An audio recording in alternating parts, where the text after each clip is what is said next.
হ্যাঁ বন্ধুরা, আমার সামনে বসে আছে হ্যান্ডসাম লেডি সুস্মিতা পাল। উনি এসছেন আমার কাছে। ওনার রানি নোজ হচ্ছে, স্নেজিং হচ্ছে, কোরাইজা হচ্ছে, এসব কারণে উনি এসছেন।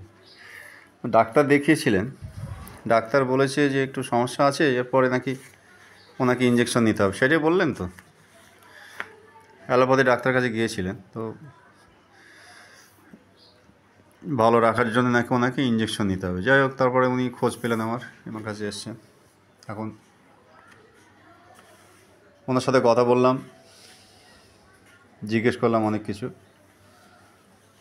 তাড়াতাড়ি ওনার খুব ঠান্ডা লেগে যায়।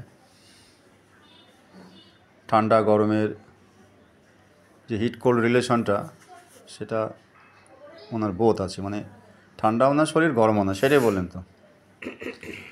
জল তেষ্টা একটু কম আছে, মুখে মাঝে মাঝে একটু গন্ধও বেরোয়। জিভটা দেখেন, ফ্লেভি আছে অ্যান্ড টিথ প্রিন্ট।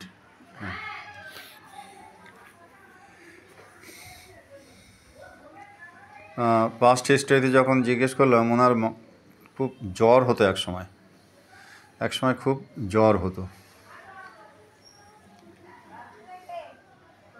এই মুহূর্তে শীতকালে একটু অ্যাজমাটিক টেন্ডেন্সি হয়, এবং সেই জন্য নাকি ওনাকে নেবুলাইজেশন নিতে হয়।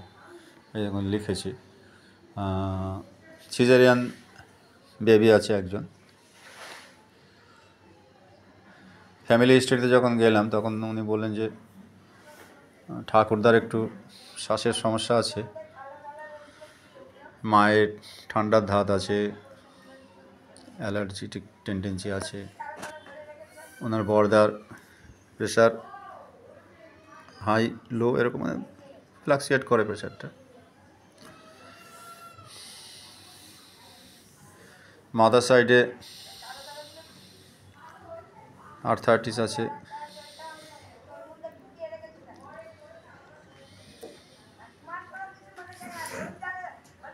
ওনাকে জিজ্ঞেস করলাম যে কি খেতে উনি ভালোবাসেন, তা উনি বললেন যে মাংসটা একটু ভালো লাগে, এবং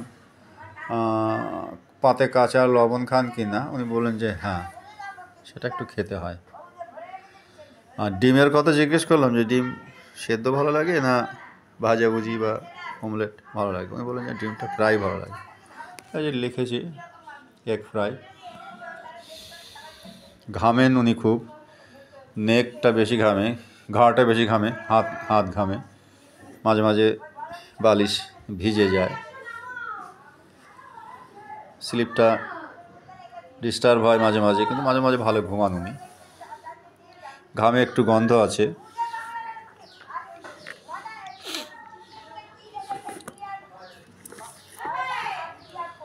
পরিষ্কার পরিচ্ছন্ন উনি খুব, ঘর টর গুছিয়ে একদম বেশ ছিমছাম করে রাখতে ভালোবাসেন, এবং কেউ যদি অগোছালো থাকে উনি একটু বিরক্ত হন। সেটাই তো বললেন তো। হ্যাঁ, সানলাইট বা গরম আলো উনি একদম সহ্য করতে পারেন না। পারেন কি? সেটা হয় কি হয়, তাতে মাথা ব্যথা করে।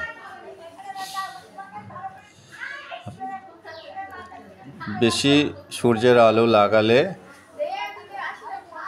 হেডেক হয় ওনার, হেড পেন হয়।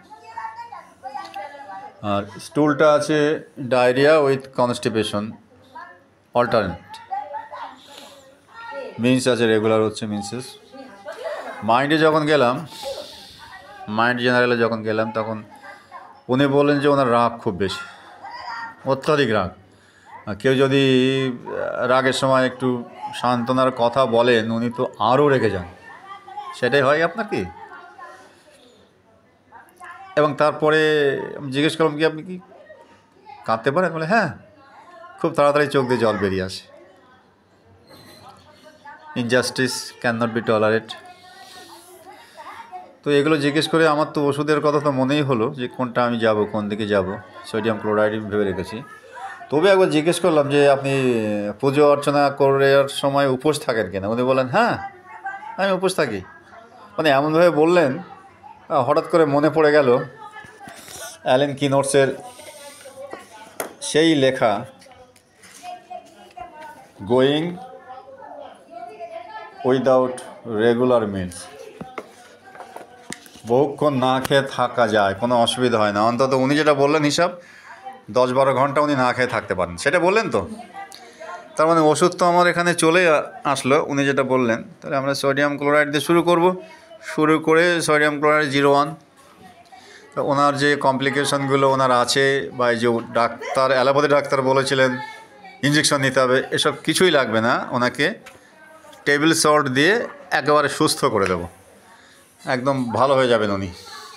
আপনাকে সুস্থ করবো ম্যাডাম, ঠিক আছে? Thank you. আপনি বললেন, আপনার অনুমতি নিয়ে ভিডিওটা করলাম, ধন্যবাদ।